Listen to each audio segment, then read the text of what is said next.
better composed albums of the year. A definite must for any At the Drive-In fan, if only because, well, that reunion you're pining for... Well, Crash, don't you feel stupid? You know, 'cause the thing you said would never happen, it happened. You feel stupid for saying that, right? Right? Because that thing you said would never happen. Actually, holy shit, shut the fuck up! At the Drive-In released a new album! Ah!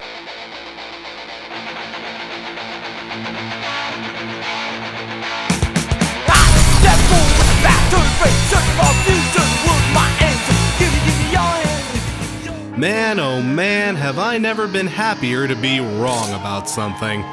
But, look, I mean, come on. I was there back in the day when these guys broke up, and I know at least some of you were too. When this band split, it split pretty hard. It wasn't exactly on the best terms either, and that was always what hurt so bad about ATDI splitting just after Relationship of Command. The band was just starting to come into their own. They were just beginning to change the landscape of the music industry around them. They were this close to serving as the catalyst for the new millennium of rock music, and they chose then and there to implode. All the metric fuck ton of wasted potential, the what could have beens and the has-beens that ended up taking their place. Well, even if it is 17 years late, we, through some bizarre miracle, finally have that long-awaited follow-up to Relationship of Command. Old schoolers like me have been begging for this since maybe before some of you were even conceived. Holy shit, was 2000 really that long ago? Fuck, I'm old. But anyway, was it worth the wait? Well, for me, hell yes. Relationship of Command is an album so good it practically died for our sins, and this album feels like that glorious turn of the Millennium Thrill Ride is happening all over again.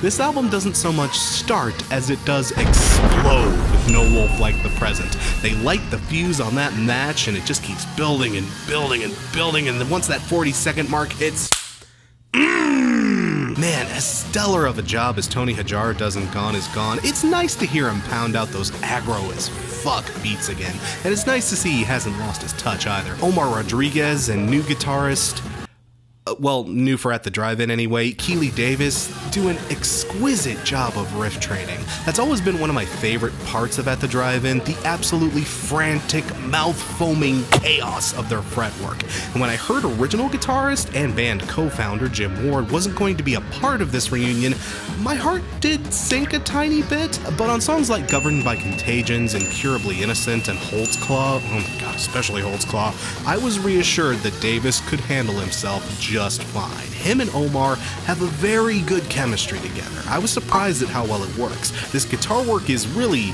just so delicious. It should be considered hot cuisine. They should charge extra for this shit. All in all, I was really enjoying Inter Alia, but this weird little bugbear was sticking out in the back of my head the whole time while listening to it.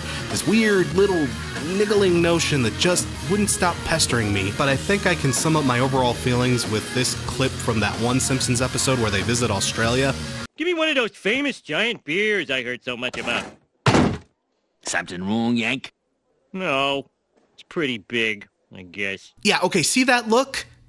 That's me right now listening to this album. You know, this thing is everything I could have possibly asked for, but nothing else?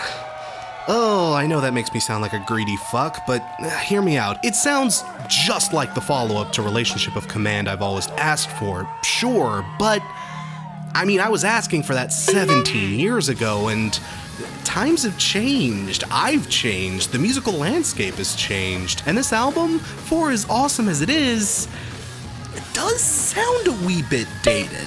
I hate to say that, because if it's dated, it is dated in the best possible way. I mean, this thing was giving me awesome flashbacks to my time jamming out to In Casino Out in my dorm room with all my old college buddies.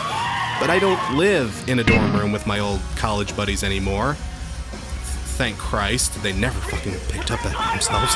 And I don't know, I guess I just expected a new At the Drive-In record to blow my mind out of the back of the skull like Relationship of Command did all those years ago. And, Well, I guess you can just say, well, those are my own lofty expectations being too big for their britches. I mean, sure, I get that. But I do have to admit, this album, it's not better than Relationship of Command.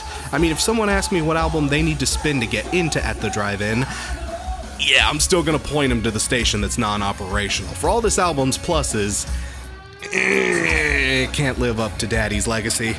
But again, this is maybe just me being a pissy old fart. No, this album isn't as good as one of the greatest albums in the world. No. But this is a fine tribute.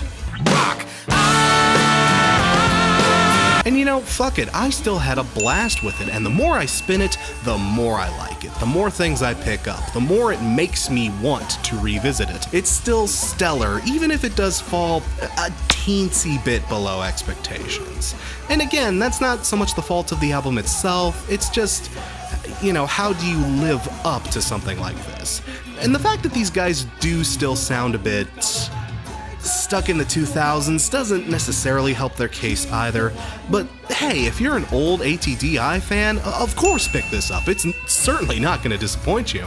And even if you're a newbie, there's plenty of great stuff to admire here. Like, you could totally get into this band through this album. But seriously though, pick up Relationship of Command. What are you, high? What's wrong with you? Go pick up that shit. It's still an amazing entry into the ATDI catalog, and I mean, hey, that's all I was really asking for, so I really don't have much to gripe about here. Inter Alia gets 4.5 year 2000s out of 5. That's the way the guillotine. He's the one who's That's the way the guillotine. She's the one who's